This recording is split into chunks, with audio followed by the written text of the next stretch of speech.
By popular demand, I'm going to be taking a look at Avec, Infini, Regret, Volume 3, Moncontour, 1569. This is a series of games about the French Wars of Religion in the 16th century, published by Victis and designed by Francois Coupeau, I believe. Double check that as we get into it.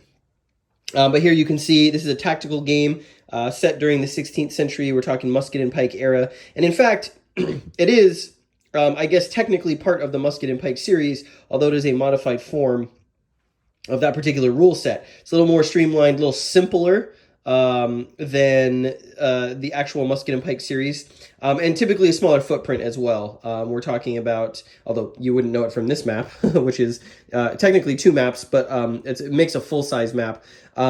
But the rules are a little bit more streamlined. And the reason I said it is by popular demand is I put a poll up on the channel for my next tactical project a couple months ago, maybe a month or 6 weeks ago. And it was between 3 different games to see what you wanted to see me play from a tactical perspective. I had a tactical itch, and overwhelmingly you chose Moncontour 1569. So I don't know if that means that folks out there are familiar with Musket and Pike and wanted to see me play it, or if they're not and wanted to get a sense of what it's all about. Either way, I am a novice and a noob. This is my first Musket and Pike or Musket and Pike adjacent game, and so we're going to be playing it. Now, this is a game published by Victis. It comes in French and in English. This is the rule book and scenario book. And half of it is in French, and then the rest of it is in English here. Rules are really well written. The translation is nice, as most of Victis games are. Not too complex. I read through this in one sitting, and I think I have a pretty good understanding of mechanically how it works. I wouldn't say that I have an understanding of how to play it well. I do love the art and the cover image that was chosen for this. All of these games have a really nice presentation. It is that typical Victis style. With the counters, you can see we've got some double-sized counters here. Here's some Swiss units, some Swiss pikemen. But yeah, every sort of unit's got sort of a different silhouette on it. You can see here some of the riders in the French Royalist Army, the portraits of the leaders. The map is gorgeous. Here's the town of Bork. Just love all the details of the buildings and whatnot.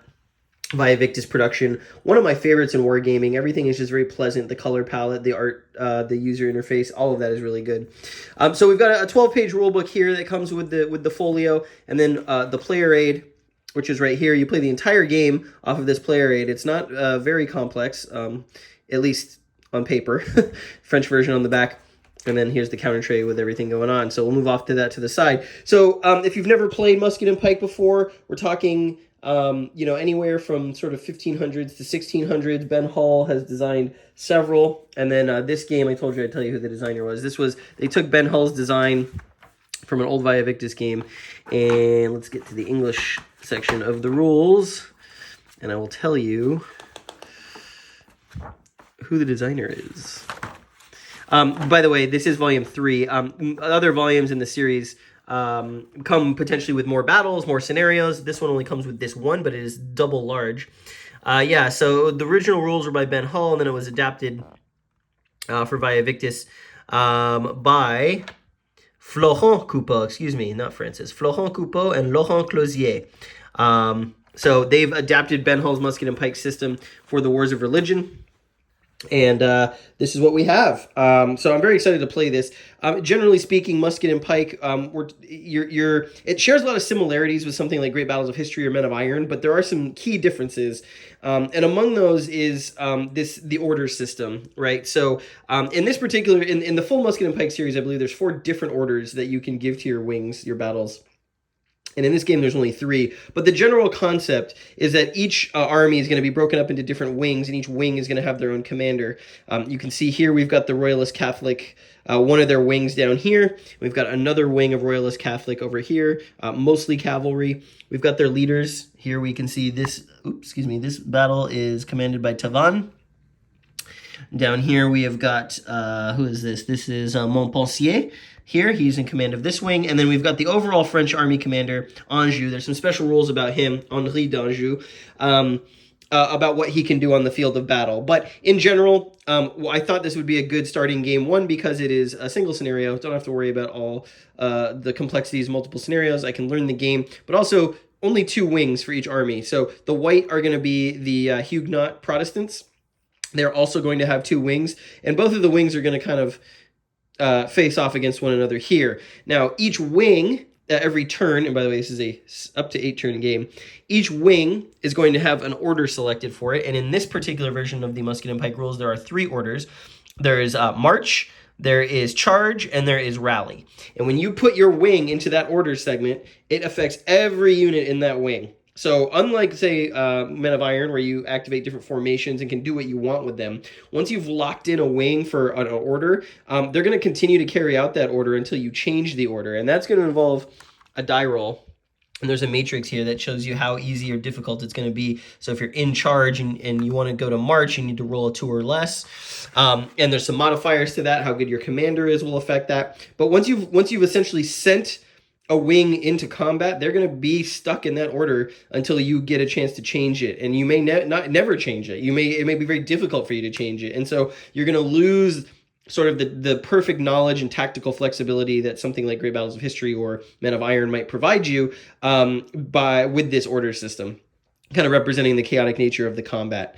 And each of these orders has specific restrictions. So if you're in a march order, you're allowed to move your units, but you can't get adjacent to a unit.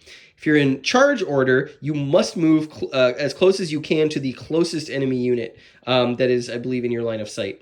And so there's a lot of specific things that will happen. You sort of lose control of your troops once you sent them to engage. That kind of, reflects the chaos of battle, especially at this period of history. Like Men of Iron and Great Battles of History, we do have sort of a matrix of types of units versus other types of units. So you can see there's a bunch of different types of units in this game. And when you attack another different type of unit, you're going to get certain die roll modifiers. It does use a D10 system, but I'll show you some of the units like I showed you earlier. We can see some Swiss there. All of the letters mean different things. I'm not sure what the C or the F. This is the Royalist. Let me take a look at the rules here real fast. So E is going to be Estradiots. A are going to be Arquebusiers. R are Riders. C are Cuirassiers. G are Gendarmes. And we've also got some infantry units. S for Swiss. So we're going to have Swiss mercenaries in the battle, I believe, primarily on the Catholic side. Let's see if we can find some Swiss mercenaries. Yeah, here's some Swiss mercenaries right here. We've got some gendarme cavalry here. We've got F and M. I believe F is going to be French, legions of Old French. And M is going to be militia. And then we've got L for German. Let's see if we can find some German mercenaries. I believe the German Landsknechts were primarily on the Protestant side of this battle. L. Where are the L units?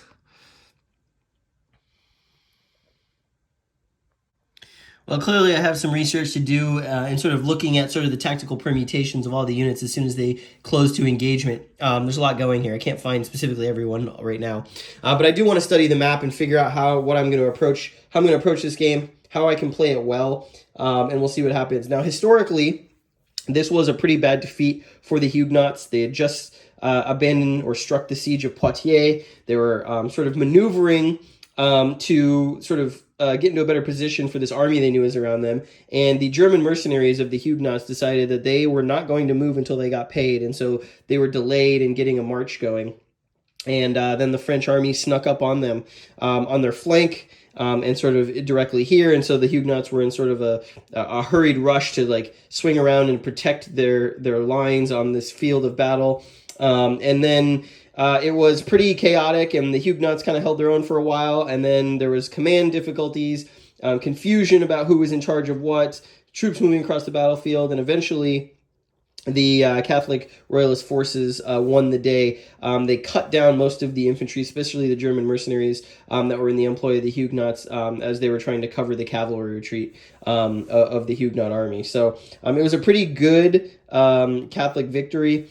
And as you can see from the setup here, it does show that we've got a fairly outnumbered Huguenot force here against a larger Catholic force with probably some better units.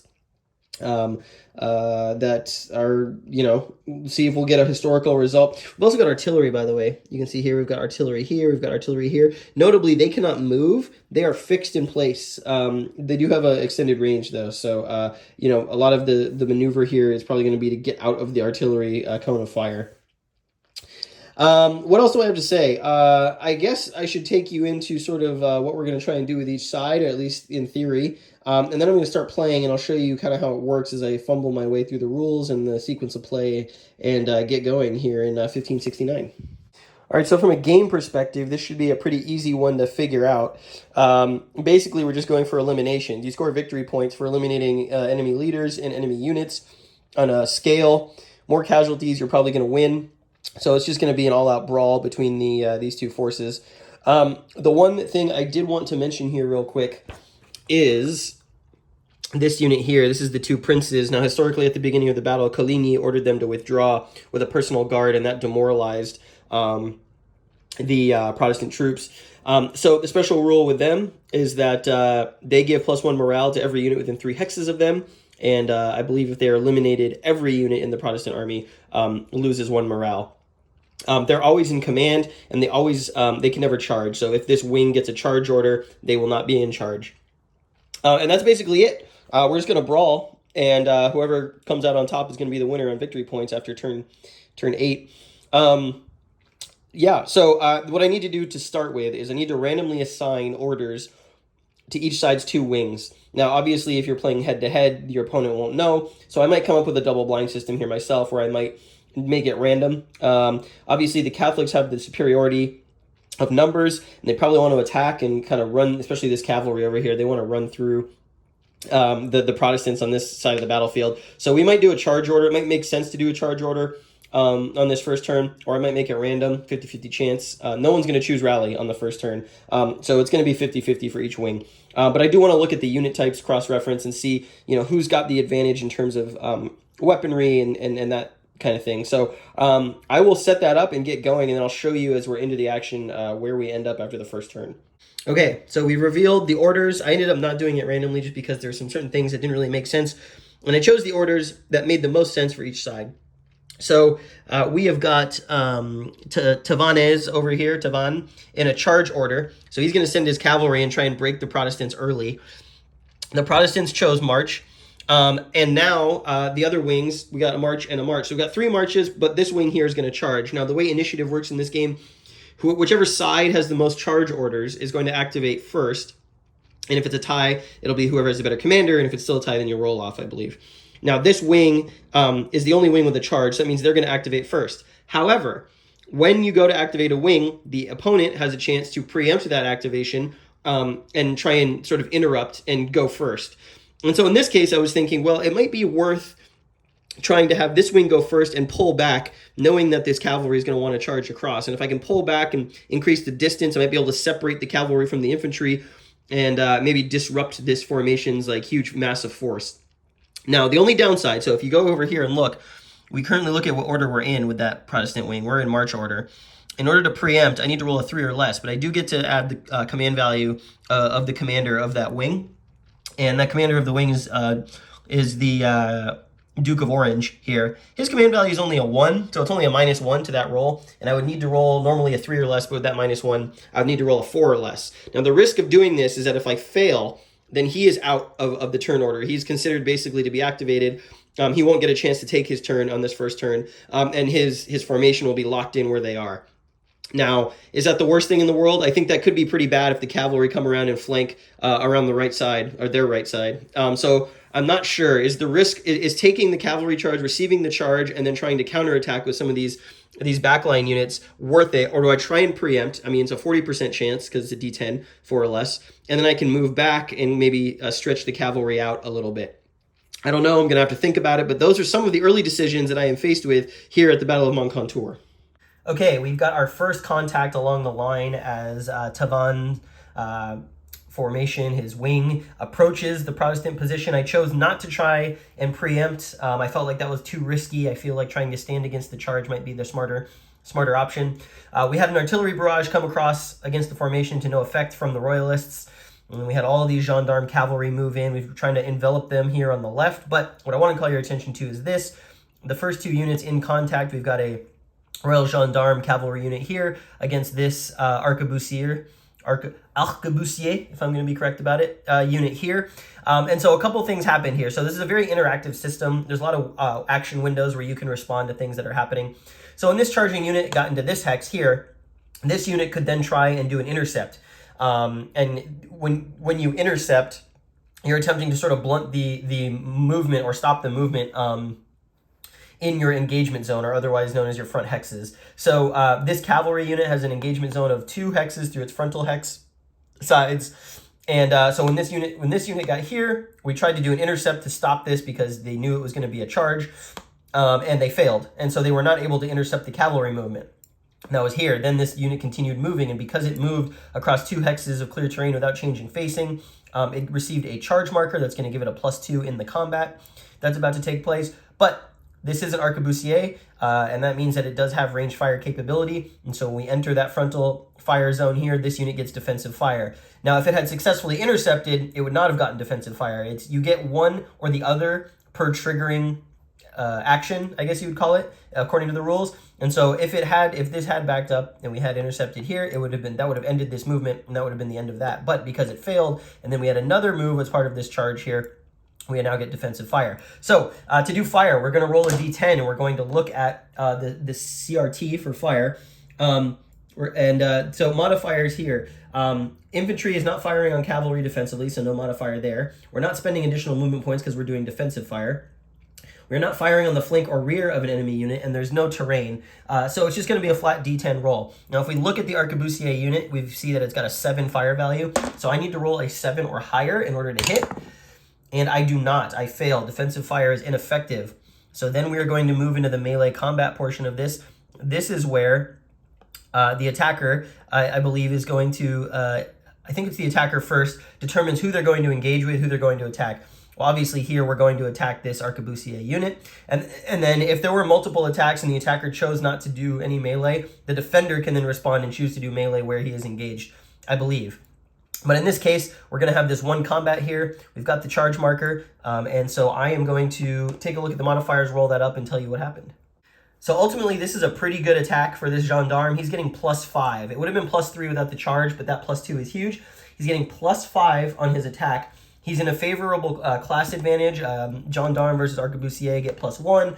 He's also getting +2 for the charge. He's also getting the morale difference as a modifier. So his morale is 7, his morale is 6. That's another +1. And then he is also getting +1 for lances, which is something I have not talked about. But all G units in this scenario start with a lance token. And for their first attack, they get to use those lances in melee. So he's getting +5 on this opening charge. And this is going to show you the power of mounted cavalry charge against other cavalry, especially if they just have guns with them. And we rolled very badly. We rolled a 1. 1 + 5 is 6, and when we roll a 6, that means that the attacker and the defender both must degrade their status 1 level, and then the defender must retreat 1. Now, the defender has a problem here. He is blocked. He would have to retreat towards the north edge of the map, and that would take him here. There's a unit there, unfortunately. So we're going to have to do a series of morale tests to see what happens. Does this unit end up breaking, or does this unit end up taking another degradation to his status? Or does this unit end up taking a degradation and then retreating, and then this unit moves back? So we could get a cascading failure across the line if we're 2 stacked together like this. And this is what I was afraid of as the Protestant player of happening, is taking this charge in the front and then not being able to retreat. So let me run through those morale checks, and I will show you the outcome. Okay, so ultimately what resulted from this? Both units took their status degradation, so they flipped over. They're on the reverse sides of the counter now. Then we had to make a morale test for this defending unit. It rolled a 4. It passed because its new morale was 5, so it's equal to or less than. And so the unit stands, and so it stands in against the charge. Now we discard the lances. This unit no longer has lances for the rest of the game. And we move on to the next wing activation, because that was the only element of movement for this formation. And you can see we've moved up, we've moved forward, we've stayed in pretty good align, pretty good array. Everyone's still in command. Tavan is getting ready. He's probably going to charge again on this next turn now that he's closer and can get more movement out of his charges. Maybe get this flank, try and drive a wedge here between the 2 Protestant wings. So now we're going to go on to the next activation. I need to see who goes because I believe he's got a march, he's got a march, and he's got a march. And so I believe there are more formations under march under the Protestants. So I believe they're going to take the next activation. Forgot a huge key element to this game. A wing that has been activated can attempt to go again 2 times in a row by doing a reactivation roll. So in this case, Tavan, now that he's charged, could try and reactivate and charge again. He's in charge order now. He wants to reactivate to go again to not give the Protestants any time to recover from that. So he needs to roll a 3 or less. We are going to subtract his command value, which is 1.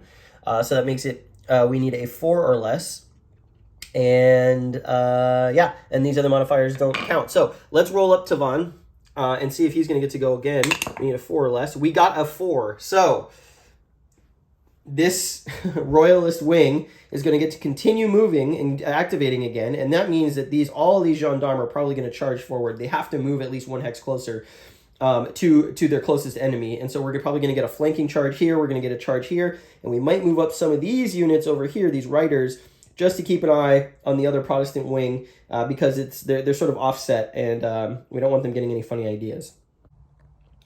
So we have had the French royalists close in a series of charges across the line. We actually wiped out both of the artillery units that were in here.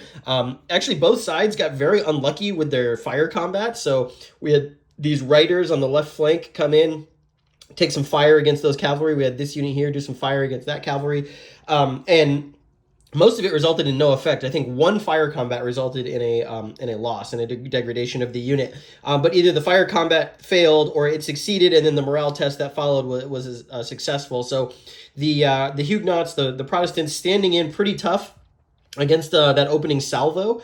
They did lose both of their artillery units, unfortunately. So when artillery units are alone in a hex, if they get overrun, you can move through them. If they get overrun, they're just eliminated after they, of course, defensively fire, which they both did to no effect. The Royalist cavalry just basically seeming invincible right now. So we're about to do all of these charges. We did have some interceptions. The Huguenots did try and save those artillery units from being overrun. Couldn't stop it. Too many gendarmes. So we're going to have a bunch of charge combats all along this line, and that's probably going to disintegrate a portion of this center, of Orange's center. So I will roll those up and show you the outcome. Well, here we can see the impact of the initial charge against the Huguenots. Pretty severe damage, pretty disruptive to the line. This is also a royalist unit under here who is what's it called? Demoralized, or not demoralized, not broken. Shaken. He's shaken. But as you can see, the line pushed right through this opening, or this front forces of Orange. And on the flanks up here, we did some damage to these riders. It was not without cost. A lot of these charged units are now reduced or have taken stability or hits, I guess you'd call it. What do they call it in the game? What is the term of status? They are disordered. So a lot of the charging cavalry are disordered. We actually have a charging cavalry unit who is actually routing from that charge. So it was not without cost, but I think the French royalist player is in a pretty good position with the Swiss, these double-sized units coming up from behind. We're going to get a chance to maybe move in with some of these units. We've got some Walloons over here with what looks like muskets. And then, of course, out here on the flank, we've got more riders. So this whole wing is in quite a good position to press this attack and to continue going. They are in charge order, so that means they're going to try and continue to push up against Orange's soldiers. But they may try and They may try and change to a march order. We'll have to see what happens in the upcoming activations to see how the Huguenots respond.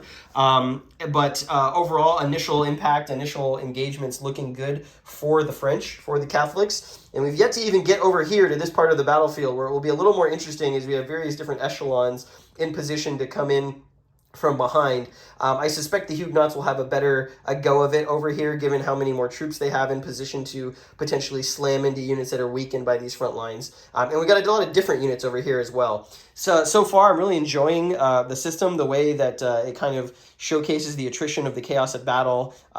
Units are pretty brittle once they have taken a hit or two, it's pretty easy for them to collapse like almost immediately.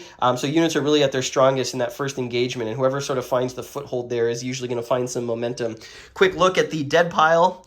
We have eliminated the arquebusiers. We've eliminated some riders here, which are pretty good cavalry units. Historically, like I said, the Huguenots did manage to preserve a lot of their cavalry, but in this case, at least over here, they did not. Okay, so I misspoke a little bit earlier. Just want to correct one thing. I went ahead and decided to activate Orange's wing. I'm going to try and get him into rally orders because he's got a lot of units that are messed up, and I want to try and get them to rally after the charge now is complete to get them into some kind of order to hopefully withstand the future attacks coming from this direction. Now, I didn't want to let the momentum go, so I did try and do a preemption with, what is this?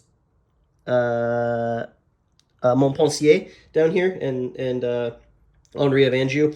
So I did try and do a preemption. I did fail, and I looked up the rules to that again. I mistakenly earlier said if you fail a preemption, you don't get to activate. That's not true. If you fail a preemption, you can still activate. You just can't do a reactivation, meaning you can't go twice like we did up here. So that's the penalty for failing a preemption, is that you don't get the opportunity to then go twice. So Montpensier's wing will get a chance to activate.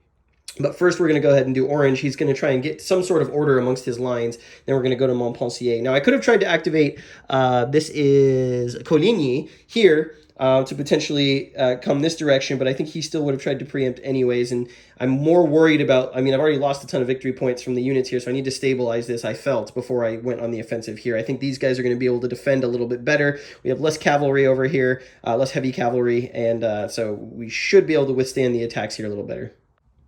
Well, when you know it, poor old Duke of Orange, he just needed to not roll an 8 or a 9 on the orders change to move to rally status, and unfortunately, he rolled an 8. So he's stuck in march status. It's going to be real tough to rally. He might be able to rally some of the units adjacent to him. Thankfully, that's where most of them are needing it, but it's not looking good for his particular wing of the battle. Okay, the Battle of Moncontour reaches the end of its first turn. We are going into turn number 2, and stuff is not as orderly as it looked when we started.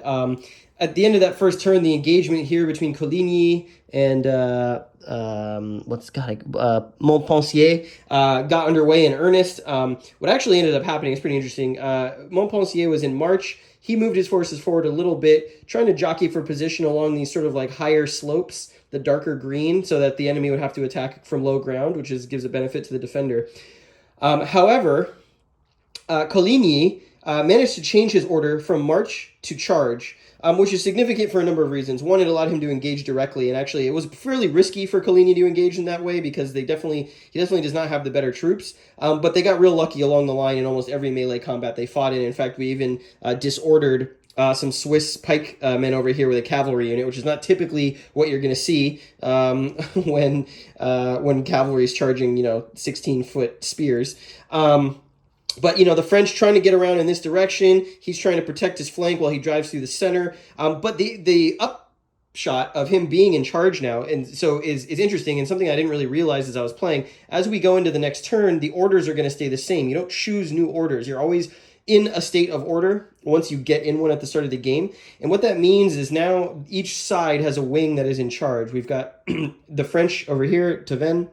And we've got Coligny's Huguenots here, but because Coligny is a better leader, better command value, he is going to get to go first for the upcoming turn, and that is pretty interesting. He's going to get 2 activations before Anjou and Montpensier get to activate their wing again at all. And potentially 3, right? Because if he gets a continuation, he might get 2 activations in a row. So this could be a very pivotal moment for the Huguenots in this battle. And we're still early, I know, but what they're trying to do is get some of these units, these cavalry and these German mercenaries, these Landsknechts, trying to in the gap here between the 2 wings, and so that they can drive some tough decisions for the French flanks, and that may save Duke of Orange. We'll see how it goes, but certainly very unpredictable. But that's what we're trying to do. And what I like a lot about this game, Great Battles of History gives a similar feeling, is you kind of roll the ball down the hill, and based on where it rolls and how fast it's going, you're not in control of it anymore. And it really feels like once you've got your forces going somewhere, you can't make optimal moves, and it's kind of up to the troops themselves. It feels like every individual counter has their own mind, and they're doing things that they make up their own mind about what to do, which I think is really cool. So as we're setting up for this next turn, I need to take off the artillery fire markers. The Huguenots still have their artillery here, which may or may not be significant. They didn't hit anything on the last turn. Well, here we have the casualties from Moncontour so far through 2 turns, and the French just putting a beat down on the Protestants. It's looking pretty ugly at this point for the Huguenots. Coligny hanging in there somewhat. He's lost a lot of his best cavalry in the engagement here. He actually got preempted by Montpensier, and that prevented him from taking advantage of the situation he had put himself in. And then Montpensier successfully changed to charge orders, moved in, and scattered a lot of Coligny's left flank. This is going to be really problematic. You can see these units are routing. There's nothing over here defending this flank. Once you're locked in, it's very difficult to get units turned around and repositioned. Once the battle is underway, things fall apart in a pretty linear fashion. And I think that's what's about to happen to Coligny's left. Coligny's right is good, but the French have kind of funneled away from those big pikemen. And, maybe if I had done this battle again, I would have not maybe engaged in a charge right off the bat when these pikemen had to come this direction. Maybe bided my time. I think this system benefits a lot from patience, as I am learning, picking your moment rather than going full bore. And then, on the right side of the battlefield here, Duke of Orange is in real trouble. He is collapsing very quickly. Tavannes has taken really very few losses, if any, and is rapidly pushing this force back off the map in this direction. There haven't been really any casualties. The fire combat has been pretty ineffective from the Protestants. They haven't been able to do really any disruptions when these cavalry units charge. And you can see more routing here, another unit routing there. It's getting real dicey for the Huguenots. This one could be over at the end of this turn. The other problem is coming into the next turn. He's in rally. He's in charge. I don't want him in charge. I want him in march. And both of the French formations are in charge. So that means one of them is going to get to go first, which is going to be even worse, almost a back-to-back turn situation. And changing orders is very difficult. So it is not looking great for the Protestant Huguenots. Moving into turn 4, and it's all starting to unravel. The chaos of the battle is starting to put units out of command, really run down a lot of the main attack forces. You can see the French here, their sort of right flank sweep that they wanted to do has kind of been put to halt because all these units are shaken. Henri d'Anjou is sort of personally leading some of the remnants of that flank around here, and they're going to want to charge and put Coligny's left flank out of commission next turn if they can. Montpensier changed to march from charge the last turn so he could set that up. I'm learning a little bit more about how to be more effective with the different orders for your wings. As evidence up here, because Orange is still stuck in rally. I put him into rally too early, I feel like, and it's really paralyzed his ability to do anything. And it's let Tavannes just run over him, basically. So you got to be really careful. Once you're into rally, it's really hard to get out of rally. And there's not a lot you can do in rally. You can move away from the enemy and you can attempt to rally and you can fire if you're already adjacent, but that's about it. I much would have preferred him to be in march so I could reset my line in some fashion. So, learning experience here playing this first game. This is a larger scenario compared to other games in the system. I do have Infini Regret Volume 2, and I'm going to check that out probably after this because I'm really enjoying this. But yeah, this is kind of where we're at, looking for the coup de grace, essentially, the French are. Although they are starting to waver a little bit here. I mean, they've got some good reserves to bring up and try and crunch Coligny's force that's still standing around. You can see a bunch of his units are fleeing there. Fleeing down here. But these pike blocks are on the verge of shaking and breaking here from fire from the Huguenots. So should be interesting to see what happens here. The bulk of Coligny's force is now on his right, and we'll see what he can do to potentially swing the tide. He is stuck in charge orders as well. So there's another one where a formation I wanted to have them be something else, but they are not able to switch out of that. But Tavannes is in the best position. Most of his units are still pretty fresh, and there's not, they're basically chasing down targets at this point. There is a line in here of that initial cavalry charge that is shaken, but, it doesn't matter to him. And of course, now we've got Orange, the Duke of Orange, in striking distance along with the two princes there. And if they could get out of rally, they could try and retreat, but we'll see what happens. So turn order for next go. It's going to be Coligny first because we've got this wing and Coligny's wing in charge. And then it's going to be Montpensier in March, and then we will go back to Orange again if there's anything left to try and get him out of Rally and into something more useful. Well, we're getting into the final stages of the Battle of Moncontour. It's real bad for the Huguenots. They are in disarray, basically. The French have just been running them over at all possible opportunities. The casualty difference here is stark. We just finished doing route moves. I do got to do a couple of rolls for the rider units, but it's probably not going to have much of an effect. Most riders have been eliminated. The French here, I've put out some of the shaken markers below the unit so you can see what the numbers look like in comparison, but the French here have sort of wiped out Coligny's left flank. This unit I feel very bad for. They successfully changed to charge orders this turn, so they're going to continue to sweep up the Huguenots in this direction. We've got our first pike block on pike block sort of action that's about to come up here. Who's this? Tavannes? No, Montpensier. Montpensier moved over. He successfully rallied some of these units on the left that were having some issues. So the momentum has continued. They've definitely, the French have gotten the better of the command initiative system in this game. The Coligny and the Huguenots have been struggling the whole time.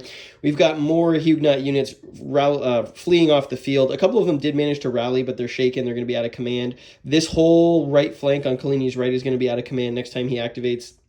He is in march order, so he may try and just slowly pull back, fighting retreat, but it's hard when you've got units that are reduced and they only have 2 movement points. The best they can do is flip around and show their back to the enemy, so it's almost not worth doing that and basically just standing there and trying to slow down and attrit the oncoming forces. Up here, the Two Princes has broken, and they are on their way out of here past the village of Duron.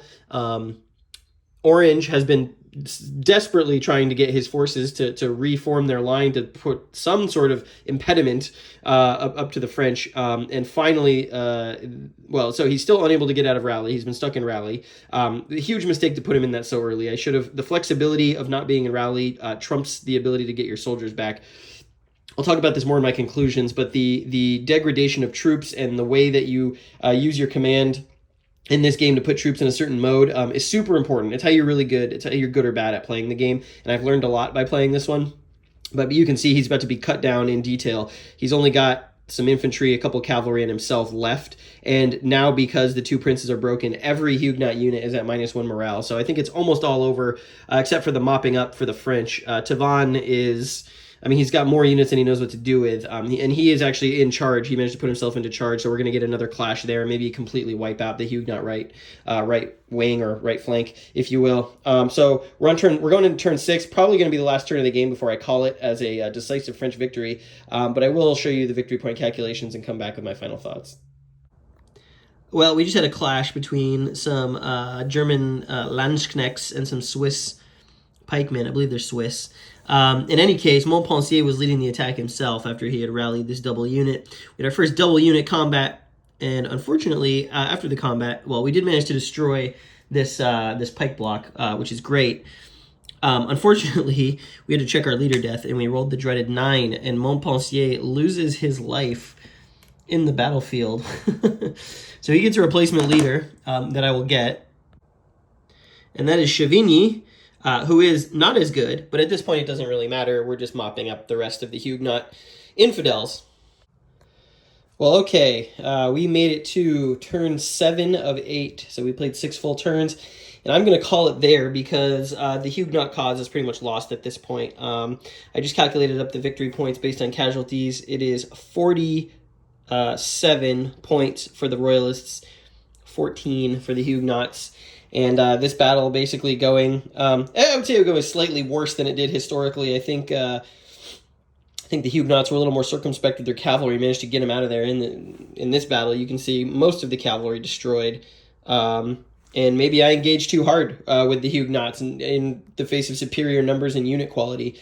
The French, they took some losses as well. A lot of these units are exhausted, but you can see that the final state of the battlefield is pretty disorganized. Tavannes over here really just routed the Duke of Orange outside the town of Duron. And down here, the Huguenots fared a little bit better, but there were just too many French. They really attacked in echelon, in waves. we had that right flank that exhausted these units, and we had more units coming in. We had this left flank engage, and they became exhausted, but we had more units coming in, and so it just was overwhelming tide of soldiers. And this is the way that my first experience with a Musket and Pike series game ends, with a massive Royalist French victory. I really enjoyed this. I think this system is really smart. It's really interesting. Unlike Men of Iron and Great Battles of History, you have way less control over what your units do. And once you put them in motion to do something, you can't undo that. And so it really rewards your play to have a first wave that gets exhausted, and then a second wave move in that then gets exhausted, and possibly even a third wave to move in. You're basically playing a war of attrition against your opponent, where you want to be causing more disorganizations, demoralizations to your enemy's forces before they can get them into a position to bring a second wave against you. And really understanding the command structure, how being in march order is going to have you go second in the activation sequence, but give you way more flexibility in terms of where you position your troops.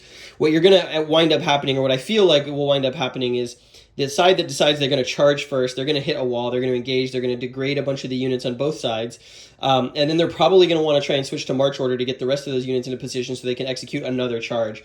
So you're kind of doing this like staggered, back and forth charge, form up charge if you can. And a lot of the time, that's going to be very unpredictable and uncontrollable. But the better your commanders are, the more likely it is to happen, which I think is a really great subtle reflection of the way that commanders could affect the battlefield at least in their local area. Coligny was the best commander in this battle, and he by far had the best change of orders success with his -2 modifier to that roll. He just didn't have the troops to stand up to the Royalist assault. And I think if I were to play this again, I may do some things differently. I certainly would do some things differently with the Duke of Orange. I would definitely not put him into rally so early. That was his death knell. You'd only really want to put a formation into rally after you've won your local engagement. Rally essentially stops you dead and really prohibits you from doing a lot. You can't reactivate for a second activation on your turn. You can only move away from the enemy. You can only rally. It's the only way you can rally units, but if they can't do anything because you're stuck in rally, then you've kind of ceded the ground to your opponent. And so that's a lesson that I learned pretty early in this game. I think I could have made a better fight of it had I understood the implications more. But I am excited to try now with that learning under my belt in Moncontour. I am excited to try the other games in the Avec Infini Regret series. I have Volume 2. I believe there's 2 or 3 scenarios in that one that are much smaller than this. So that should be pretty fun to play through.